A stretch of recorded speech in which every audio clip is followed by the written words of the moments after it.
Hello students, and welcome back to another lecture for sexualities and social issues. Today we're going to continue our discussion of the sexualization of bodies, but today we're going to focus on the male body and on trans bodies.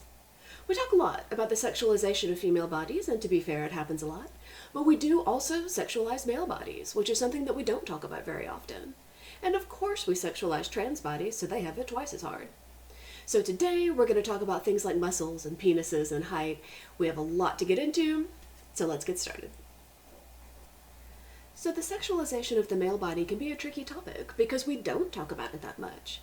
And sometimes when we do talk about it, we play it as a joke.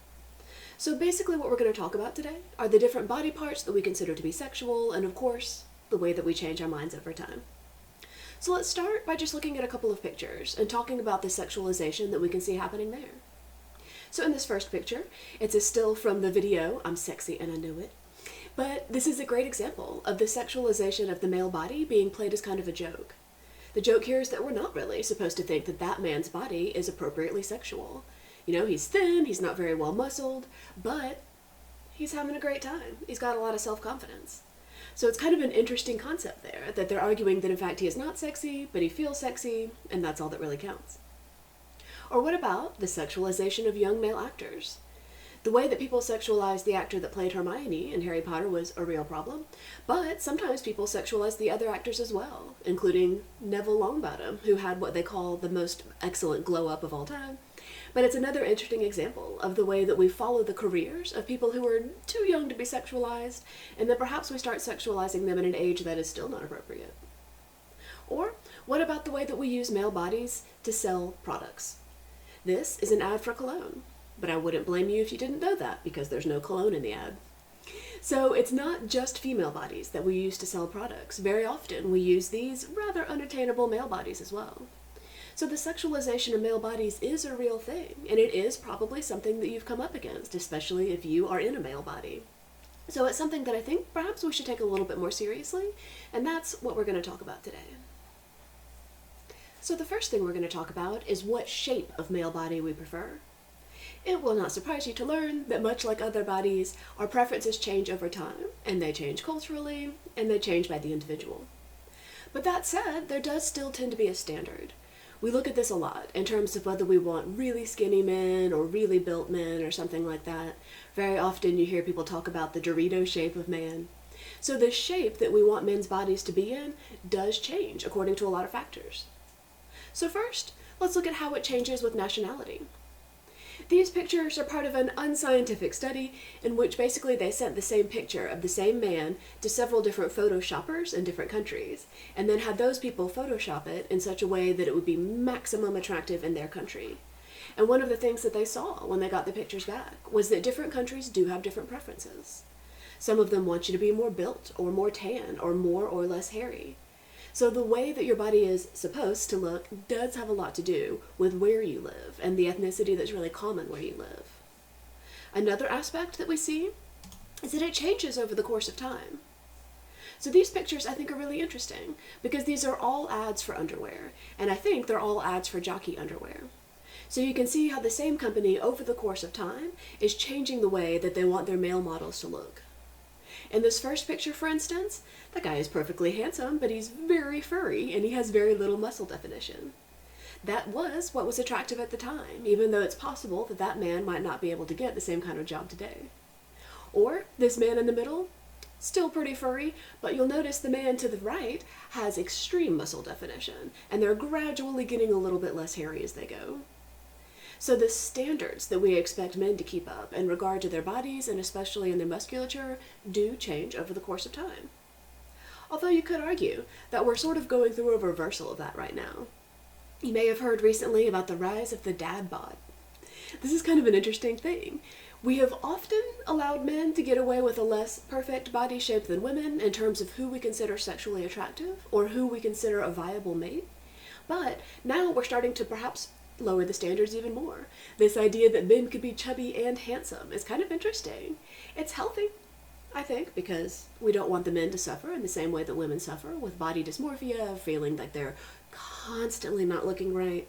But it is kind of an interesting thing that we've all, apparently, as a society, recently decided that this is perfectly fine.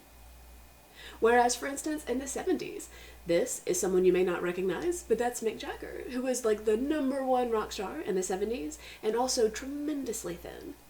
So you could argue that in our modern times, we don't like it when men are extremely thin. In fact, we like it when they're a little bit chubby. And that might have something to do with the availability of food or the idea that he might be a good provider, but it might just have something to do with changing fashions. Another thing to consider is the age at which we start sexualizing men. It is, admittedly, a little bit after we start sexualizing women, but there is still the presence of sexualization at a very young age. So again, some of it is meant kind of jokingly. Like if you look at these t-shirts that are for sale for little boys, there's the expectation there that not only are they somehow sexually active, but they're definitely heterosexual. And again, it's meant to be cute, but it is a little bit strange that they're suggesting that these boys are in some way sexually available or ready for that kind of relationship. And so the fact that we start putting that on boys at a very young age, we start suggesting that they have girlfriends, or we start suggesting that they're going to be super handsome, does put a lot of pressure on them and does sexualize them perhaps again before they're ready. Another example might be the show Stranger Things. The cast of Stranger Things has been sexualized in ways that have made a lot of people really uncomfortable. And of course, you could argue that the lead female gets sexualized a lot harder than any of the other actors, but the case does still exist for overly sexualizing these kids who are still technically kids. This is often a problem that Disney stars run into as well. So basically, one of the things that I think is worth considering is the age at which we think men become sexually available, because typically it might be a little bit lower than the age at which we think women should. So this is a very confusing social issue, but I do want you to keep it in mind when you hear people talk about little boys going on dates or something like that.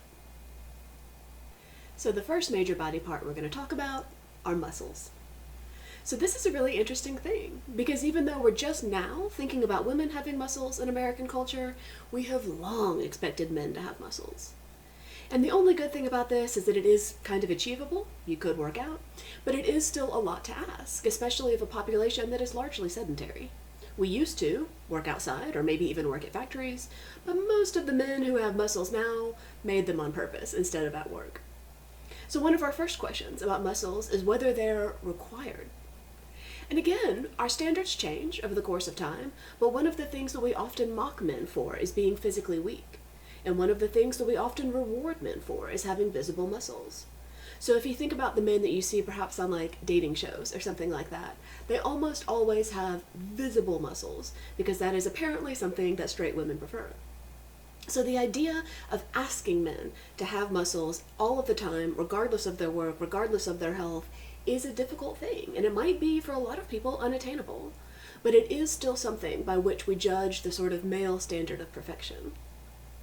So if they do have muscles, do we prefer it?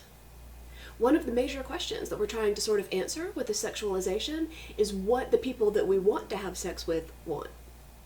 So for instance, do women prefer men who have muscles? Do gay men prefer men who have muscles? There's a huge gym culture in the gay world. One example might be the cover of this magazine. This is technically a men's fitness magazine, but you'll notice a woman is on the cover, and the question that they're asking is whether your body is good enough for her. It says she hates a gut.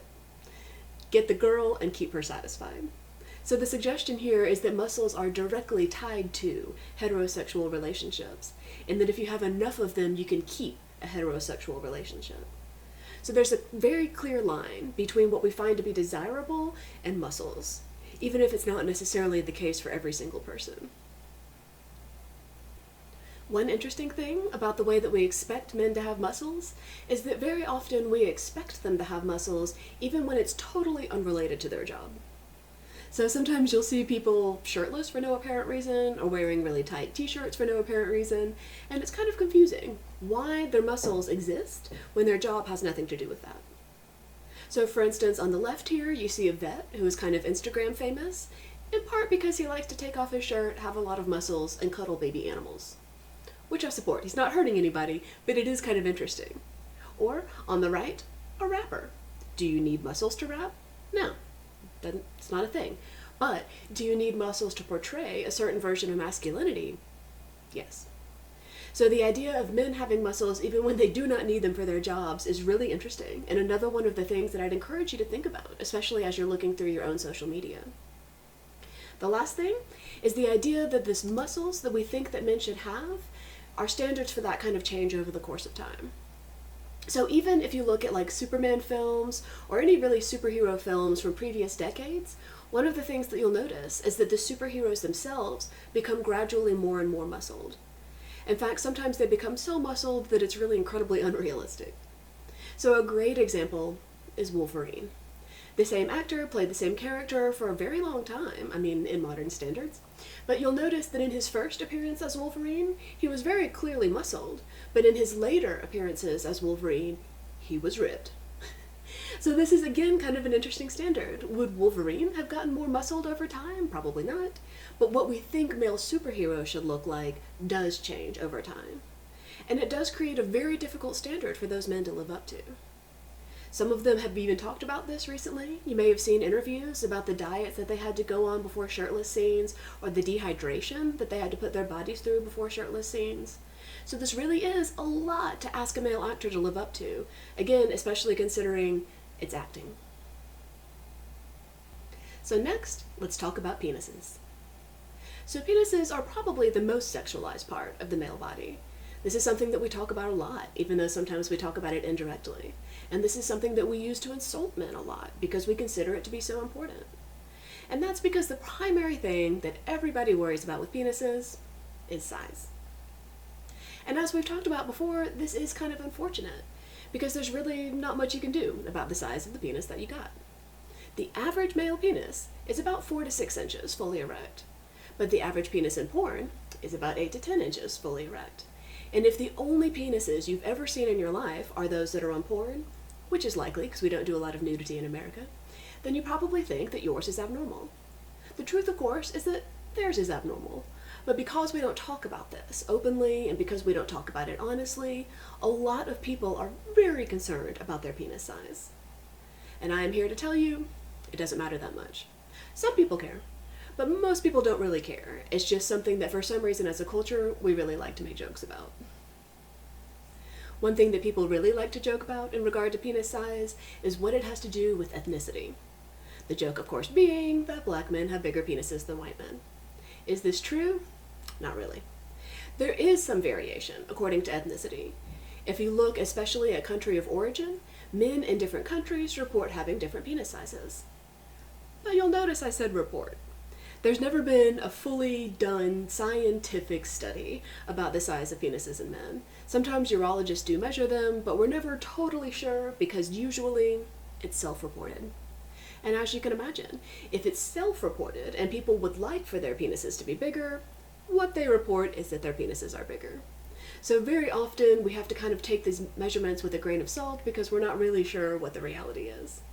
But if we look at this map, you can see that at least men around the world are saying that their penis sizes are different from one another, ranging from the smaller sizes in Asian countries to the larger sizes in South American and African countries. Again, is this true? We don't really know. One thing we do know is that the size of your penis can look different according to your body weight. Basically, a lot of men carry their weight in their tummies, and especially perhaps in their mons pubis. So if you lose that weight, your penis will at least look bigger. So that's something, I guess. One of the effects of our obsession with penis size is the penis enlargement industry. And this is a bizarre industry because nothing they do works. None of it works. They talk all the time about stretching, which can actually stretch out the ligaments and make it smaller. They talk about pills, which if you're lucky do nothing, if you're unlucky have negative side effects. There's a lot of surgeries that people have been working on, and there is one that can increase the girth, but certainly not the length. So the idea that an entire industry exists that makes billions of dollars a year selling products that don't work gives us an indication of how badly we would like for this to be true. So bear in mind, none of this is real, none of this will give you any real gains, but it's an interesting way to measure the way that our society is basically obsessed with this and the way that we tie it in with masculinity. So for a lot of men, they think that if they can get their penis to be larger, they will somehow be better. They will be more masculine, they will get better women, they'll make better money at work. And the truth is that unfortunately none of it works. So you're basically spending a lot of money to get no result, and your feelings get hurt. So this, again, is a really interesting aspect of sexualization, because we want so badly for it to be real, and it simply isn't. So another cultural phenomenon that's really interesting about penises is circumcision. So circumcision is when you cut the foreskin off of the penis. And it's usually done on babies, because previously it was thought that babies couldn't feel pain. And then once we started doing it on babies, it just became kind of a tradition. And really, it has a historical religious tradition. It was initially practiced by Jews, and in fact it's a whole ceremony in which a rabbi comes and cuts off the foreskin. It's called a bris. But these days, it's not usually religious in nature. It's really just kind of a matter of habit, which is very strange, because there's not a very good medical reason to do this. It is true that it's easier to wash the penis if it doesn't have a foreskin, but in modern American culture, you usually have access to running water and soap, so it's really not that much of a problem. Some studies have shown that the transmission of STIs, including HIV, is higher on men who do have a foreskin, but again, most of those studies took place in countries in Africa where they didn't have access to running water. So basically, there's no reason to circumcise a baby, and it is in fact going out of fashion. So if we look at this map, we can see different places in the world where the prevalence of circumcision is going down. So in the blue countries, it's less than 20%. In the yellow countries, it's 20 to 80, and in the orange countries, up to 100%. So you can see that circumcision varies hugely depending on what country you're living in, which has a lot to do with what religion is practiced there. In this next graph, we can look at sexual behavior. So this graph measures circumcision and sexual dysfunction. And basically what they're measuring here is whether men who are circumcised have different results than men who are intact.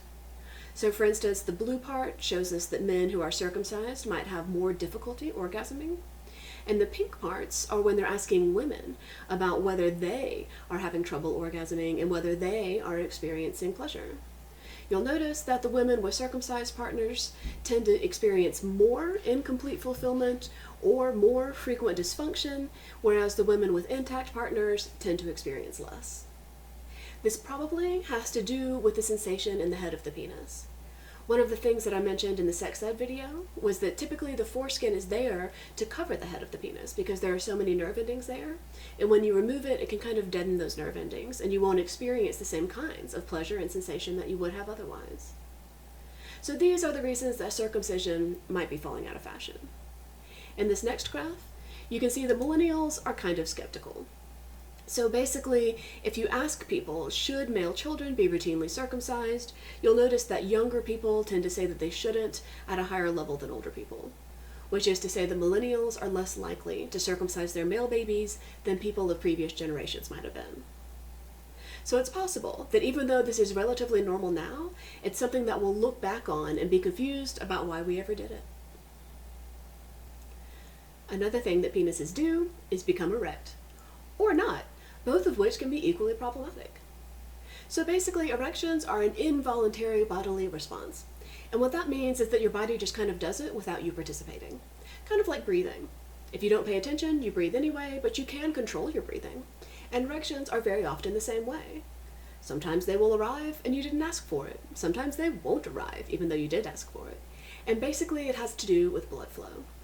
So sometimes we think that men have more control over this than they really do, and to be fair, they have a little bit of control, but it can still be a huge problem, either way, when they come or when they don't come. So basically what happens is that we end up making jokes. You probably heard a lot of jokes about young boys being unable to control their erections and old men being unable to get an erection. And that's because this is something we're kind of obsessed with as a culture. We often act like the only important thing in heterosexual sex is the presence of an erect penis. Even though you can have lots of different kinds of sex without one, we are still pretty focused on the presence of it and how hard it is and all that sort of thing.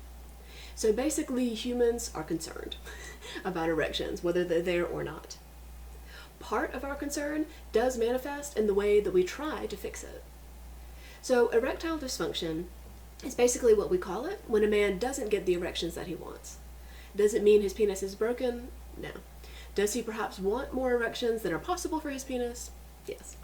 But over the millennia, we have tried so many ways to get this to happen because it's been so important to humans. So for instance, in ancient Egypt, they used to grind up baby crocodile hearts and make them into a paste that they would then apply to the penis. Or in a lot of cultures, they would use different herbs. You might get a potion from a witch that would help you fix it. So basically our concern with erectile dysfunction is huge. A lot of things happened that changed for the better in the 90s. So basically in 1996, Viagra was invented. And to be fair, it was invented on accident, but once they realized what they had, it was a whole thing.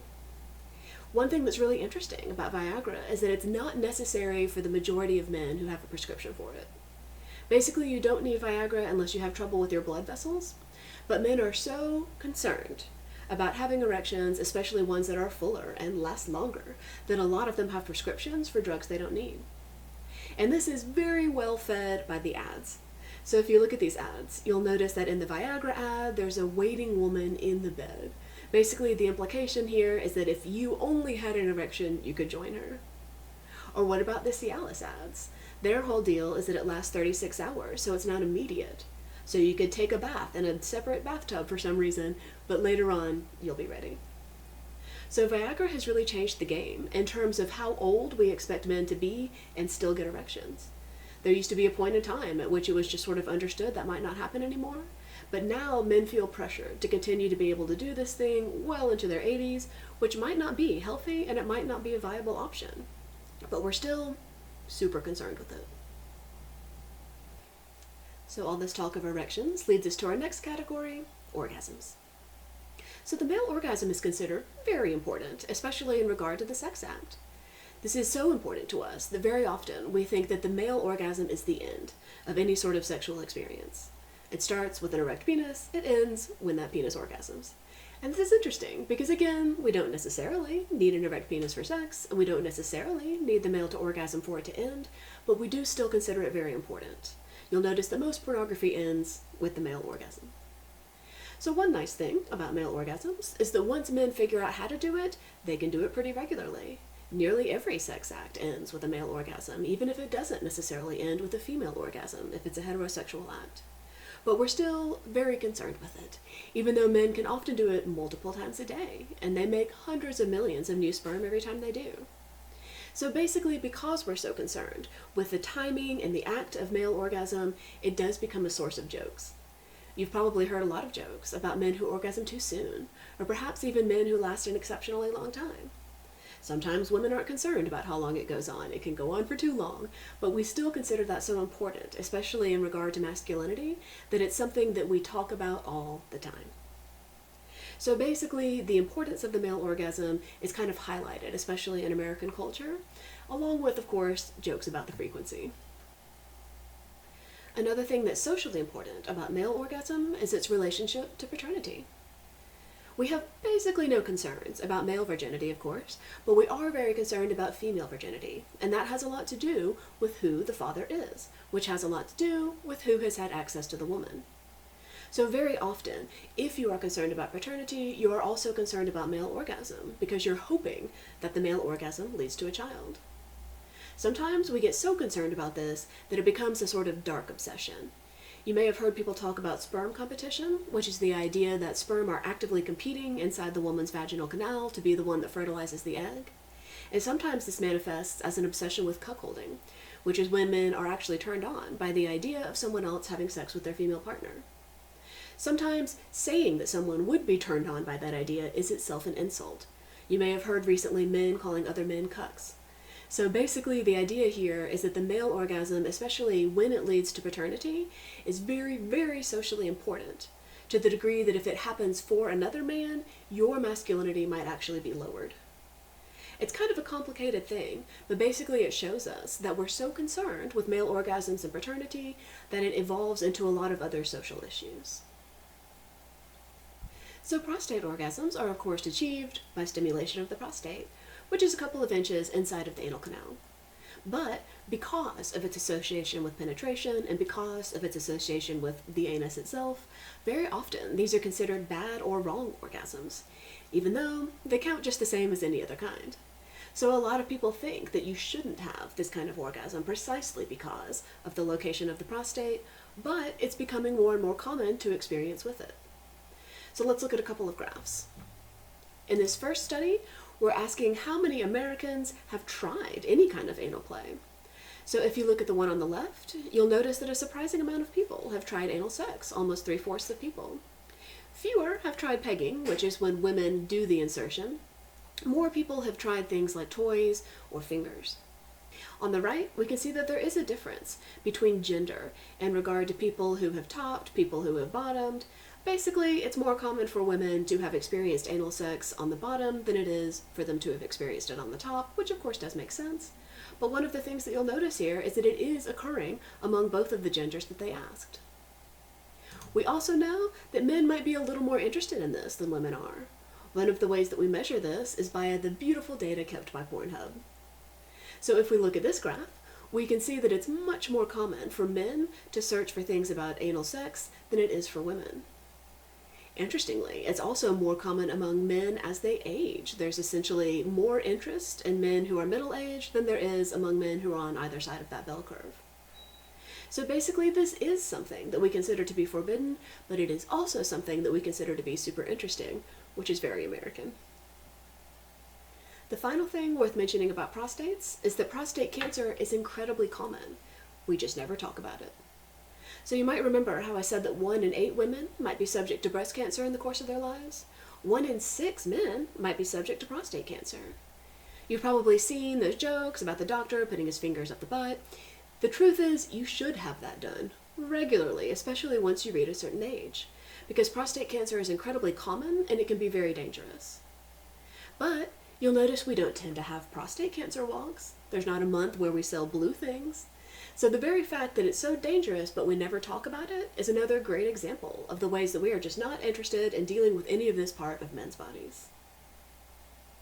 The final thing to talk about in regard to the sexualization of men's bodies is the fact that they, too, experience unrealistic bodily standards.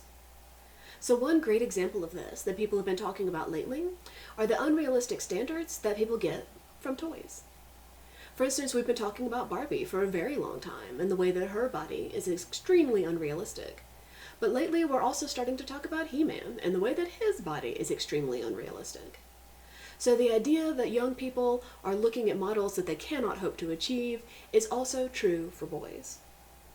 So for instance, what are the effects of Photoshop?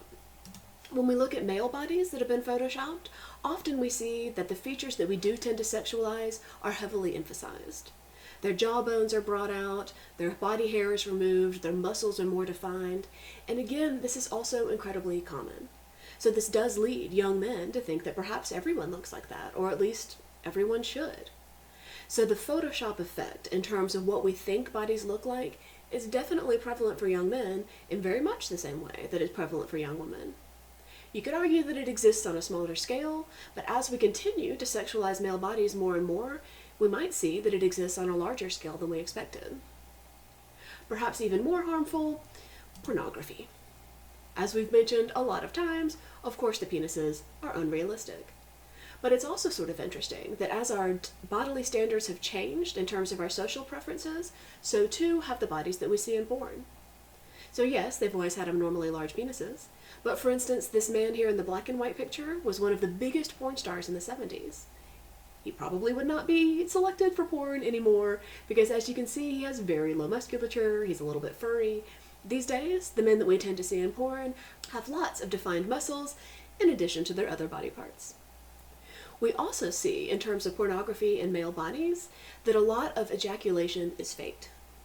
The men very often do take drugs, including actively injecting their penises, in order to maintain erections longer than would be normally physically possible. But because of the recent obsession with looking at male ejaculation, basically what ends up happening in porn is that they use false products, sometimes yogurt, sometimes conditioner, to make it look like the man produced way more ejaculate than a human can. So there are a lot of false expectations on men that we see being played out in pornography in very much the same way that we saw it with female bodies. I also wanted to talk about the sexualization of trans bodies. We talk a lot about men and about women, but I think it's important, especially as more and more people come out and more people have access to drugs and hormones and that sort of thing, that we acknowledge the ways that we sexualize trans bodies, often in ways that are not healthy. So for instance, sometimes we sort of exoticize trans bodies, by which I mean we become obsessed with that which we find unusual. So you've probably seen a lot of coverage of trans celebrities, or perhaps a lot of speculation about trans people in terms of their genitalia, or what kind of hormones they're taking. And this is interesting, because we don't necessarily fetishize other bodies the same way that we do tend to fetishize trans bodies. It can also be problematic, because a lot of trans people find themselves working in the sex industry. So basically, more trans people work in the sex industry than any other category, which is to say roughly 13% of everyone who is trans works in sex work.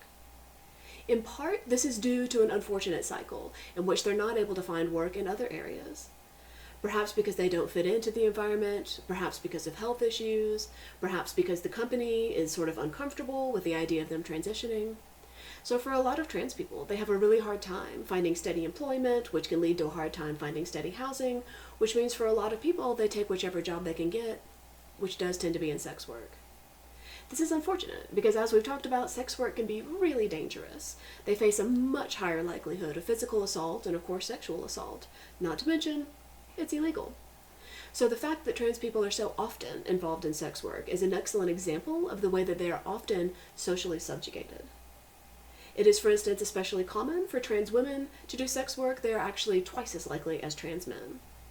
So basically, the endless cycle can create a dangerous thing in terms of our obsession with trans bodies and whether we consider them sexual or not sexual.